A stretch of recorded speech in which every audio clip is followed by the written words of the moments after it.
बिस्मिल्लाहिर्रहमानिर्रहीम। एक फ़कीर का वाक़या। जामा मस्जिद दिल्ली की सीढ़ियों पर फ़कीर भीख मांगने के लिए बैठे होते थे। एक अंग्रेज़ी आया। वो मस्जिद में कोई डिज़ाइन देखना चाहता था। जब सीढ़ियाँ चढ़ने लगा तो एक मुसलमान फ़कीर इसकी तरफ भागा भागा आया और कहने लगा, मुझे कुछ दे दीजिए। इस अंग्रेज़ ने बटुआ निकाला और उसको कुछ पैसे दे दिए और बटुआ जेब में डाल कर चला गया। अल्लाह की शान के इसको मस्जिद का डिज़ाइन पसंद आया और बीवी को जाकर बताया।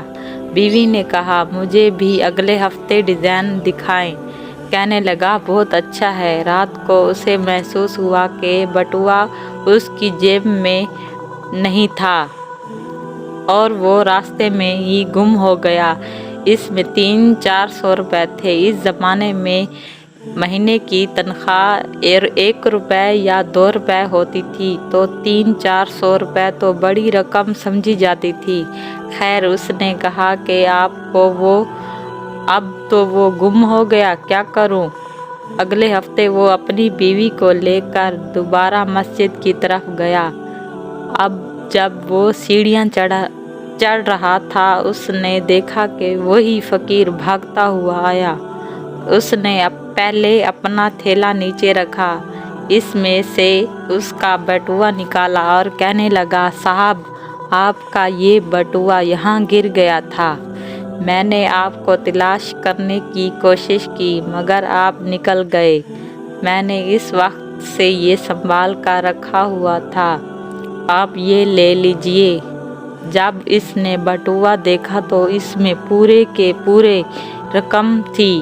वो बड़ा हैरान होकर, ये पैसे मांगने वाला, इसे 300-400 रुपये मिल गए थे, इसने खुद क्यों ना इस्तेमाल किए, फिर 1 हफ्ते तक मेरा इंतज़ार भी करता रहा। इसने पूछा, क्या वजह है, तुमने मेरे पैसों को इस्तेमाल क्यों नहीं किया? फ़कीर ने जवाब दिया, मेरे दिल ही में भी ये बात आई थी कि मैं इन पैसों को इस्तेमाल कर लूं, लेकिन मुझे फ़ौरन एक ख़्याल आया जिसकी वजह से मैंने इसे ना इस्तेमाल किया। इसने पूछा, आपको कौन सा ख़्याल आया? फ़कीर कहने लगा, मैं मुसलमान हूँ, आप ईसाई हैं। मेरे दिल में ख़्याल आया है कि ऐसा ना हो कि क़यामत के दिन ये मकाम अल्लाह के सामने पेश किया जाए और आपके नबी हज़रत ईसा अलैहिस्सलाम मेरे नबी हज़रत मोहम्मद सल्लल्लाहु अलैहि वसल्लम को शिकवा करें, आपके उम्मती ने मेरी उम्मती के पैसे चुराए थे। इस ख्याल के आने के बाद मैंने पैसों को इस्तेमाल ना किया और मैंने आपका इंतज़ार किया। अब आपकी अमानत आपके पास मौजूद है। सच्ची बात तो ये है कि हमसे तो वो फ़कीर अच्छा था। इस निस्बत का क़याम रखते हैं कि हमें भी इस निस्बत का ख्याल होना चाहिए। अल्लाह ताला हम सब को इस निस्बत का ख्याल रखना चाहिए। आमीन।